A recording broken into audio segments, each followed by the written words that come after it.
أنفسنا ومن سيئات أعمالنا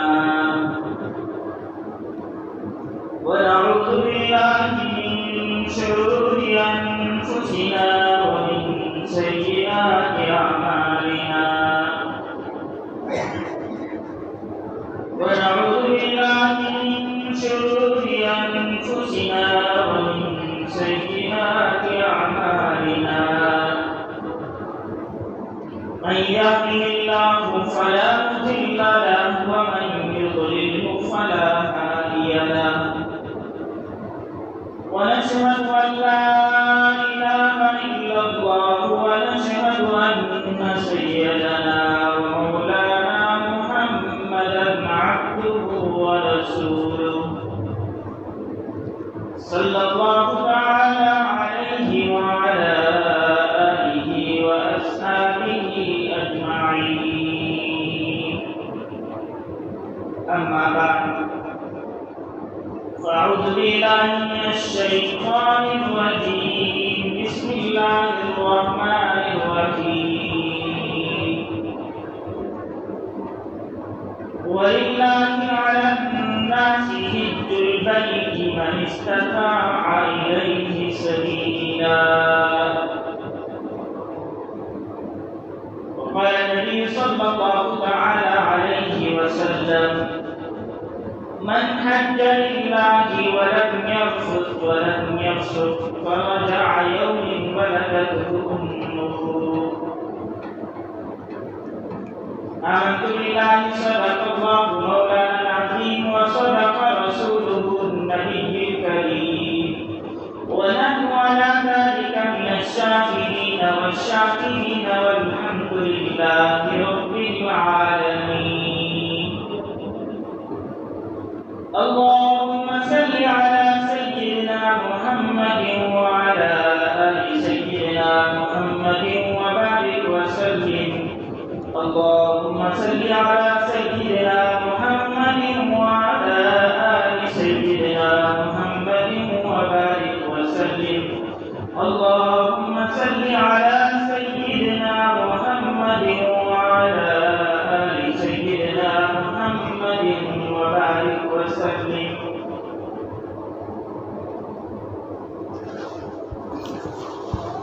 میرے عزیز دوستو، اسلامی مہینوں کے اعتبار سے یہ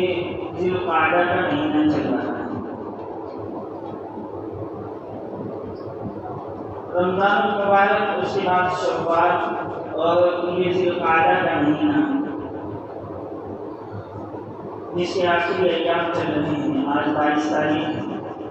اور اس کے بعد جو مہینہ آئے گا اسے ذی الحجہ کا مہینہ کہتے ہیں.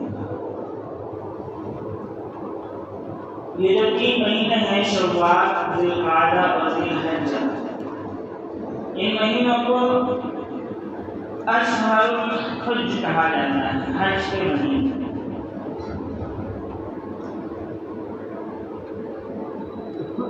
کیونکہ اگر کوئی حج کا احرام باندھنا چاہے تو شوال سے حج کا احرام باندھنا جائز ہے. اس سے پہلے حج کی نیت سے احرام باندھنا جائز نہیں. یہ سمجھو کہ یہ رمضان مبارک سے مسلسل فضیلت والے اور اللہ کے یہاں مقرر اور قبولیت والے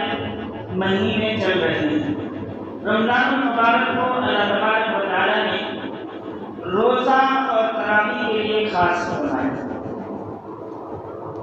اس کے بعد شوال میں اس کی فضیلت کے متعلق آتا ہے کہ جس شخص نے شوال کے اندر 6 روزے رکھ لیے، رمضان کے مکمل پورے روزے رکھے اور پھر شوال میں جس نے 6 روزے رکھ لیے تو اللہ پاک اس کو پورے 7 روزے رکھنے کا اجر اور ثواب عطا فرماتے ہیں. اور نبی پاک صلی اللہ علیہ وسلم نے ام المؤمنین سیدہ عائشہ رضی اللہ تعالی عنہا سے نکاح شوال کے مہینے میں فرمایا اور شوال کے مہینے میں حضرت عائشہ کی رخصتی بھی ہوئی. اس کے بعد جو القعدہ کا مہینہ ہے، اللہ کے رسول صلی اللہ علیہ وسلم نے اپنی زندگی میں ہجرت کے بعد حج کے علاوہ 4 عمرے ادا فرمائیں،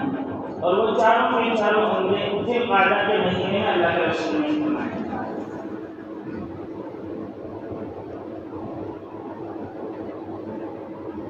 پھر ذی الحجہ کا مہینہ آتا ہے، تو ذی الحجہ کے مہینے کو ہی اللہ تبارک و تعالیٰ نے 2 خاص ایسی عبادتوں کے لیے منتخب فرمایا کہ جو عبادتیں صرف ذی الحجہ کے مہینے میں ہی ادا ہو سکتی ہے، اس کے علاوہ نہیں۔ ایک حج اور دوسری قربانی۔ تو یہ رمضان، شوال، ذی القعدہ اور ذی الحجہ، یہ سارے مہینے تسلسل کے ساتھ بابرکت مہینے ہیں، محترم مہینے ہیں، مقرر والے مہینے ہیں۔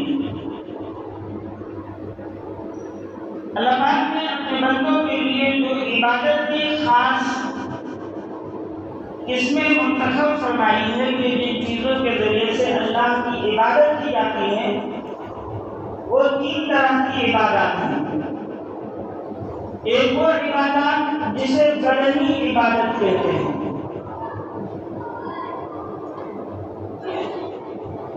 جس کے اندر مال خرچ نہیں کرنا پڑتا ہے، اپنے جسم کو، اپنے بدن کو اللہ کی عبادت میں لگانا پڑتا ہے، جگانا پڑتا ہے۔ جیسے نماز کے لیے آپ کو کوئی پیسہ خرچ کرنے کی ضرورت نہیں ہے۔ روزہ، اس کے لیے آپ کو کوئی پیسہ خرچ کرنے کی ضرورت نہیں ہے۔ اس کے اندر اپنے جسم کو اللہ کے لیے، اللہ کی عبادت میں لگانا پڑتا ہے۔ دوسری وہ عبادتیں جنہیں مالی عبادات کہتے ہیں، جس کے اندر مال خرچ کرنا پڑتا ہے، جیسے زکوٰۃ، صدقہ فطر اور قربانی۔ اور تیسری قسم کی عبادت وہ ہے کہ جس کے اندر مال بھی لگانا پڑتا ہے اور جسم کو بھی کھپانا پڑتا ہے، اور یہ عبادت حج کی عبادت ہے۔ حج کے اندر پیسہ بھی خرچ ہونا ہے اور انسان کا جسم بھی اس میں استعمال ہوتا ہے۔ گویا حج کی عبادت بدنی اور عبادت مالی کا مرکب ہے۔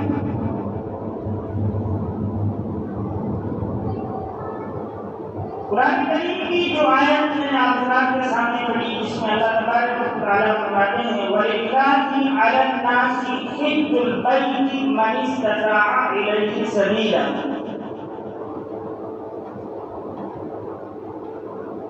کہ لوگوں کے اوپر اللہ کے گھر کا حج کرنا فرض ہے جو اس کی طاقت رکھتا ہے۔ لہٰذا جس کے پاس بھی تندرستی ہے اور وہاں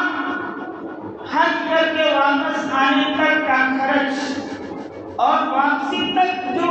اس کے ذمہ جن کا خرچ ہے، جیسے ان کے ماں باپ اور ان کی بیوی اور اولاد، ان کے خرچ تک بھی جو بھی طاقت رکھتا ہے تو اس کے اوپر حج کرنا فرض ہے۔ اب عام طور سے ہم نے یہ سوچ رکھا ہے کہ بھئی جس کے پاس نقدی ہو تو وہی حج، اسی کے اوپر حج فرض ہے۔ مگر اس وقت 3.5 سے 4 لاکھ روپے حج کمیٹی سے لگتے ہیں، اور اگر کوئی کراؤڈ جانا چاہے تو 5 لاکھ سے اوپر کا خرچ ہے، 5 بھی ہے، 6 بھی ہے، 7 بھی ہے، جیسی جو فیسلٹی جاتا ہے اسے 1 لاکھ سے اس کی پیسے لگتے ہیں۔ تو ہم یہ سوچتے ہیں کہ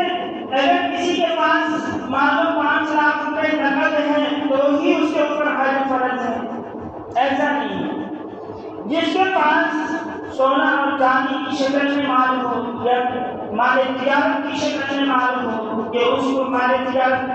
جس کے گودام میں یا جس کی دکان میں جو مال بیچنے کے لیے بھر رکھا ہے اس کو فروخت کر کے، اور سونا چاندی جو گھر میں زیورات کی شکل اسی طرح اس کو بسکٹ یا کسی اور کی شکل کے اندر جماعتی طور پر پوری کے طور پر گھر میں رکھا ہے، وہ سب بیچ کر کے اس کی رقم اتنی بنتی ہے کہ وہ اپنے سفر حج کا خرچ مکمل کرنے کے بعد اپنے ماتحت جن کا خرچ اس کے ذمہ ہے ان کا واپسی تک کا خرچ ادا کر سکتا ہو تو اس کے اوپر حج فرض ہو جاتا ہے۔ ایک عام طور سے ہمارے معاشرے میں ایک غلط فہمی یہ بھی پھیلی ہوئی ہے کہ بھائی میرے اوپر حج تو فرض ہو گیا ہے، لیکن ابھی میرے ماں باپ نے حج نہیں کیا تو میرے اوپر حج نہیں ہے، پہلے ماں باپ کو حج کرا دوں اس کے بعد میرا حج ہوگا۔ ہوتا ہے کہ باپ نے حج کیا نہیں تو اس سے پہلے بیٹے کا حج نہیں ہوگا۔ یہ بھی ایک غلط بات ہمارے ذہنوں میں بیٹھی ہوئی ہے۔ ابھی ظہر کا وقت ہو گیا تو کیا ظہر کی نماز باپ نے نہیں پڑھی تو بیٹے کی ادا نہیں ہوگی؟ حج فرض اس پر ہے جس کے پاس مال ہو، اگر بیٹے کے پاس ہے تو بیٹے پر فرض ہے اور باپ کے پاس ہے تو باپ کے اوپر فرض ہے۔ جس کے پاس ہے اس کے اوپر فرض ہے، اس کو اپنا فریضہ اس وقت میں ادا کرنا ہے، اگر نہیں کرے گا تو وہ گنہگار ہوگا۔ ایک غلط فہمی یہ پھیلی ہوئی ہے کہ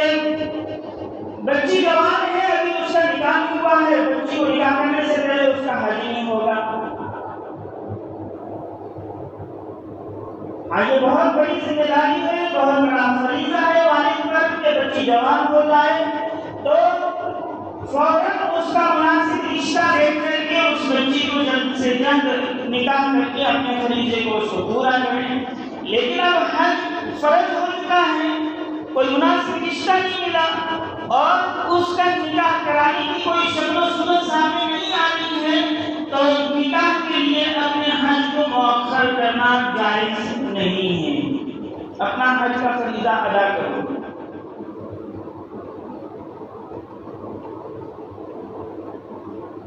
تو وَلِلَّهِ عَلَى النَّاسِ حِجُّ الْبَيْتِ مَنِ اسْتَطَاعَ إِلَيْهِ سَبِيلًا، جو بھی استطاعت رکھتا ہے حج کے راستے کی سفر خرچ کے اعتبار سے اور جسمانی طاقت کے اعتبار سے تو اس پر حج فرض ہو گیا، اور جس نے حج فرض ادا نہیں کیا اور حج فرض کرنے کے بعد بچوں کی شادی کے لیے یا مکان بنانے کے لیے یا پہلے اپنے والد کو حج کرانے پھر میں حج کروں گا، ایسے غیر مناسب عذر کی وجہ سے جس نے اپنا حج فرض ادا نہیں کیا تو اللہ کے رسول صلی اللہ علیہ وسلم کی بڑی سخت وعید ہے ایسے لوگوں کے لیے کہ وہ چاہے یہودی ہو کر کے مرے یا نصرانی ہو کر کے مرے، مجھے اس سے کوئی لینا دینا نہیں۔ یعنی جس طرح یہودی اور نصرانی کفر کی حالت میں مرنے کی وجہ سے وہ جہنم کے مستحق ہیں، ایسے ہی حج کے فرض ادا نہ کرنا بغیر کسی عذر کے وہ بھی جہنم کا مستحق ہے، اور اس کا وہی ٹھکانہ ہوگا جو یہودی اور نصرانی کا ہوگا۔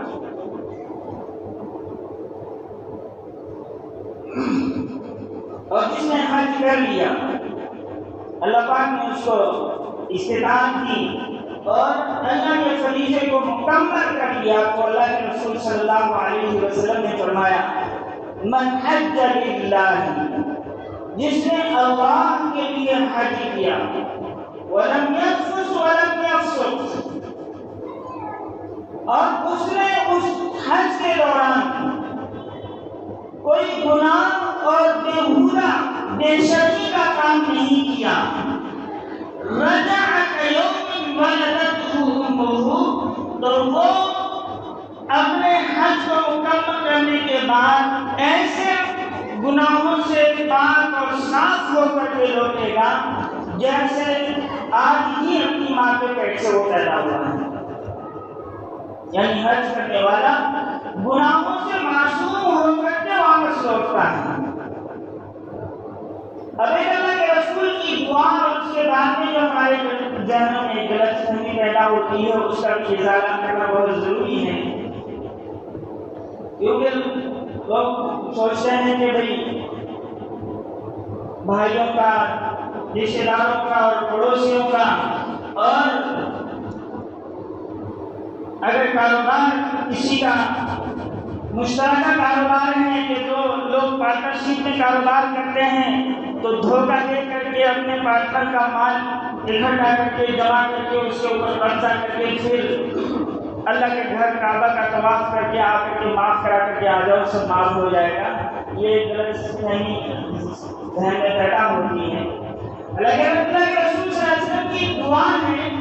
کہ نبی پاک صلی اللہ علیہ وسلم نے اپنے حجۃ الوداع کے موقع پر مزدلفہ میں قیام کے بعد صبح فجر کی نماز پڑھنے کے بعد اللہ کے رسول نے دعا فرمائی، اور دعا کے بعد اللہ کے رسول کے چہرے پر مسکراہٹ آئی۔ اللہ کے رسول کو ہنسے، جس سے اس طرح ہنسے جیسے خوشی کے اندر آدمی ہنستا ہے۔ حضرت ابوبکر صدیق رضی اللہ تعالیٰ عنہ نے پوچھا کہ اللہ کے رسول اس وقت ہنسی کی وجہ کیا ہے، اس بات پر آپ کو ہنسی آئی؟ تو نبی پاک صلی اللہ علیہ وسلم نے فرمایا کہ میں نے وقوف عرفہ کے دوران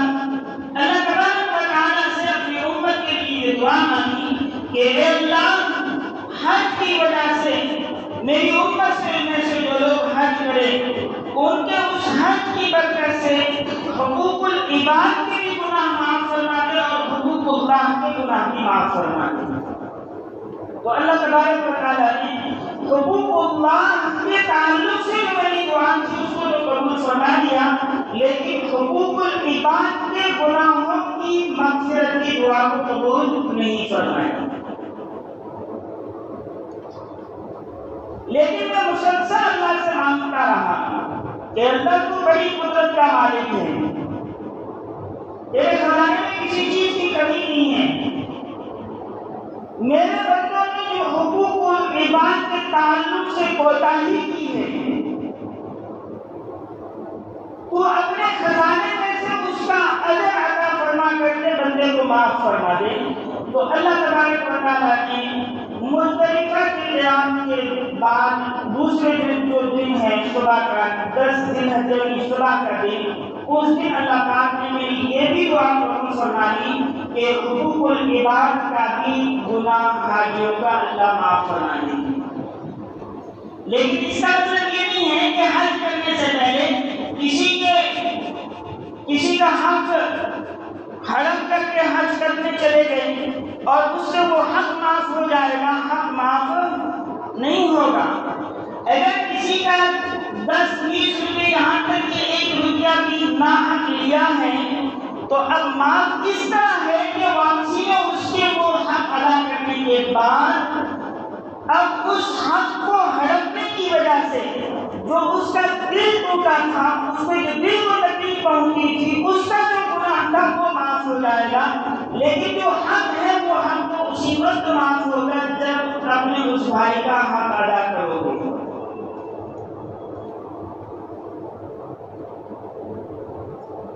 تو حاجی جب حج کر کے اپنے حج سے فارغ ہوتا ہے،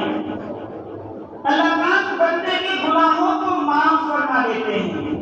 حضرت مفتی تقی عثمانی صاحب اپنے بیان میں فرماتے ہیں کہ دیکھو بندے کے گناہ 2 طرح کے ہوتے ہیں، ایک کو کبائر کہتے ہیں، ایک کو صغائر کہتے ہیں۔ کبیرہ گناہ یعنی بڑے گناہ، صغیرہ گناہ یعنی چھوٹے گناہ۔ جہاں جہاں عبادات سے گناہوں کی مغفرت کے وعدے ہیں، جیسے ہم وعدہ سنتے ہیں کہ جس شخص نے فجر کی نماز پڑھ لی اور اس کے بعد ظہر کی بھی نماز پڑھ لی تو فجر اور ظہر کے بیچ کے گناہ اللہ نماز کی برکت سے معاف فرما دیں گے۔ حدیث میں یہ بھی آیا کہ جس شخص نے وضو کیا تو اعضاء وضو کے دھونے کے ساتھ جیسے جیسے پانی وضو کے اعضاء سے ٹپکتا رہے گا اس عضو کے گناہ دھلتے جائیں گے۔ ہاتھ دھویا تو چہرہ دھویا تو چہرے سے جو گناہ سادے ہوئے وہ دھل جائیں گے، ہاتھ دھوئے تو ہاتھ کے گناہ دھل جائیں گے، پاؤں دھویا تو پاؤں کے گناہ دھل جائیں گے۔ اسی طرح جس شخص نے ایک جمعہ ادا کر کے اگلا جمعہ بھی ادا کر لیا تو ایک جمعے سے لے کر کے دوسرے جمعے کے درمیان بھی جو ہفتے کے 7 دن کے گناہ ہیں اللہ ان کو معاف فرما دے تو یہ جو اعمال کی برکت سے گناہوں کی مغفرت کے جو وعدے ہیں، ان سے جو گناہ معاف ہوتے ہیں وہ صغیرہ گناہ معاف ہوتے ہیں، کبیرہ کے لیے توبہ شرط ہے۔ دیکھو، ایک اللہ کی قدرت ہے اور ایک اللہ کا قانون ہے۔ ایک اللہ کی قدرت، اللہ کی طاقت، اور ایک اللہ کا قانون۔ اللہ کی قدرت تو یہ ہے کہ اللہ کو اگر اپنے بندے کی ایک چھوٹی سی ادا پسند آ جائے اور اللہ سارے گناہوں کو معاف کرنا کر کے اس کے لیے جنت کا فیصلہ فرما دے تو اللہ کے لیے کوئی مشکل نہیں ہے، وہ بڑی طاقت اور قدرت کا مالک ہے۔ جیسے کہ آپ نے بیانوں میں سنا ہوگا کہ ایک گنہگار فاحشہ عورت جس نے ایک پیاسے کتے کو پانی پلا دیا، اللہ کو اس کی یہی ادا پسند آ گئی اور اس کے لیے جنت کا فیصلہ فرما دیا۔ اور ایک بڑے وہاں بڑے محدث کے مطابق آتا ہے کہ ان کا جب انتقال ہوا، انتقال کے بعد ان کے کسی جاننے والے نے ان کو خواب میں دیکھا تو ان سے پوچھا کہ تمہارے ساتھ کیا معاملہ ہوا کہ اللہ نے میری مغفرت فرما دی اور مجھے اپنے نیک بندوں میں شمار فرما دیا، تاکہ کیوں نہ ہو کہ آپ نے تو دین کی اور حدیث کی اتنی بڑی خدمت کی ہے تو آپ کی تو مغفرت ہونے ہی والی تھی، کہا کہ نہیں، میری خدمات کی وجہ سے میری مغفرت نہیں ہوئی، میری مغفرت تو ایک چھوٹے سے عمل کی وجہ سے ہو گئی کہ ایک مرتبہ میں حدیث لکھ رہا تھا، دوات کے اندر پین کو ڈوبونے کے بعد جب میں لکھنے لگا تو ایک مکھی اپنی پیاس بجھانے کے لیے جو قلم کے اوپر سیاہی لگی ہوئی تھی اس کو چوسنے لگی، تو میں نے قلم چلانے سے اپنے ہاتھ کو روک لیا اور جب تک وہ مکھی سیاہی کو چوستی رہی میں اپنے ہاتھ کو روکے رکھا۔ جب وہ پیاس بجھا کر کے اٹھ گئی تو میں نے اپنا کام شروع کر دیا۔ میرے اللہ کو میری یہی ادا پسند آ گئی کہ تو نے میری ایک مخلوق کے اوپر ترس کھایا، میں تیرے زندگی کے سارے گناہوں کو معاف فرما کر کے تجھے نیک بندوں میں شمار کر لیتا ہوں۔ تو یہ اللہ کی قدرت ہے کہ اللہ اگر اپنے بندے کی کسی ادا کو پسند کر کے معاف کر لے تو وہ بڑی قدرت کا مالک ہے، لیکن اللہ کا قانون یہ ہے کہ شرائع کو اعمال کے ذریعے سے ان الحسنات یذہبن السیئات کہ بے شک نیکیاں گناہوں کو ضائع کر دیتی ہیں، نیکیوں کے ذریعے سے صغیرہ چھوٹے چھوٹے گناہوں کو معاف فرما دیتے ہیں، لیکن اگر کسی سے کبیرہ گناہ ثابت ہوا ہے تو اس کبیرہ گناہ کے لیے توبہ شرط ہے کہ بندہ اپنے گناہ پر نادم ہو، شرمندہ ہو اور ندامت اور شرمندگی کے ساتھ اللہ کے سامنے توبہ کے لیے ہاتھ پھیلائے اور اللہ سے اپنے گناہ کی معافی مانگے۔ اللہ تبارک و تعالیٰ ان اٹھے ہوئے ہاتھوں اس کے نیچے آنے سے پہلے اپنے بندے کے گناہوں کو معاف فرما دیتے ہیں۔ تو نبی پاک صلی اللہ علیہ وسلم نے فرمایا کہ من حج للہ، جس نے اللہ کے لیے حج کیا اور اس کے اندر کوئی گناہ یا فحش کام نہیں کیا، رجع کیوم ولدتہ امہ، وہ اپنے حج کو مکمل کرنے کے بعد واپس اس طرح لوٹتا ہے کہ جیسے اس نے آج ہی اپنی ماں کے پیٹ سے جنم لیا ہے۔ نبی پاک صلی اللہ علیہ وسلم کی حاجی کے لیے ایک عجیب دعا ہے کہ اللہ کے رسول صلی اللہ علیہ وسلم نے یہ دعا فرمائی کہ اے اللہ، جو تیرے بندے عرفات کے اندر اپنے گناہوں کی مغفرت مانگے اللہ انہیں بھی معاف فرما، اور یہ جن کے لیے مغفرت کی دعا کرے اللہ ان کی بھی مغفرت فرما۔ لہذا حج کے آداب کے علماء یہ کہتے ہیں کہ جب حاجی حج کرنے کے لیے اپنے سفر کے لیے روانہ ہو تو اس سے پہلے حاجی کو چاہیے کہ وہ ایک ایک شخص کے ساتھ، اپنے ملنے والوں کے ساتھ، اپنے رشتے داروں کے ساتھ جن سے ان کے تعلقات ہیں، جن کے ساتھ ان کا لین دین ہے، ان سے ایک ایک سے مل کر کے ان سے معافی مانگے۔ اگر کسی کا کوئی حق اس کے ذمہ باقی ہے تو ان کا حق ادا کریں اور ان سے معافی مانگ کر کے جائیں، کیونکہ جیسے میں نے شروع میں کہا کہ دیکھو کعبہ کا طواف کرنے سے اللہ کے بندوں کو جو اپنے گھر کے چکر کٹوائے ہیں وہ گھر کے چکر کعبہ کے چکر کاٹنے سے معاف نہیں ہوں گے جب تک کہ ان کے حق ادا نہیں کرو گے. حقوق ادا کرنے کے بعد حج کی وجہ سے اللہ نے جو بندوں کو حقوق کی وجہ سے دل دکھایا ہے وہ اللہ معاف کر دے گا، لیکن جو حق باقی ہے وہ حق دینے سے ہی معاف ہوگا. تو حج کے آداب کو علماء نے لکھا کہ اگر کوئی حج کے لیے جائے تو حج کا سفر شروع کرنے سے پہلے تو وہ ایک ایک شخص کے پاس جا کر کے ان سے ملے، ان سے اپنے کوئی حقوق میں کمی کوتاہی ہوگی ہو تو ان سے معافی مانگے. ہمارے ننیالی کی سیوا سے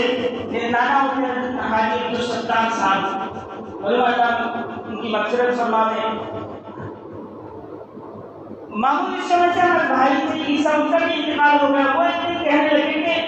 میں جنگل کے اندر بھیڑ کا بوالا تھا، وہاں چلا رہا تھا، جتنے میں دھوپ کے اندر تیز حاجی عبدالستار صاحب میرے پاس میں آئے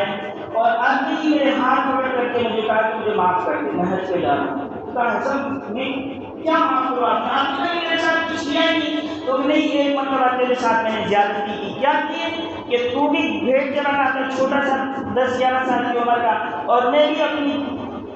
بھیڑ کے روڈ کو لے کر کے جب تالاب پہ پانی پلانے کے لیے آیا تو پانی کے ساتھ میں یعنی بدماشی کر رہا تھا، شرارت کر رہا تھا. روکنے کی کوشش کی تو رکا نہیں اور آگے بھاگ کر کے پانی کو گندا کرنے لگا تو میں نے ایک چھڑی چہرے کو مار دی تھی. میں تو بھول گیا تھا بچوں کے ساتھ بڑے ادب کے طور پر ان کو تعلیم دینے کے لیے، ان کو سمجھانے کے لیے، ان کی تربیت کے لیے ایسی تھوڑی بہت مار دیتے ہیں. بھول گیا تھا، لیکن ایسی حالت میں وہ جنگل کے اندر کہاں ان کا گھر کہاں جنگل کے اندر میں اپنے بھیڑ کو چلا رہا ہوں، آج کر کے میرے ہاتھ پکڑ کر کے روتے ہوئے مجھ سے معافی مانگنے کے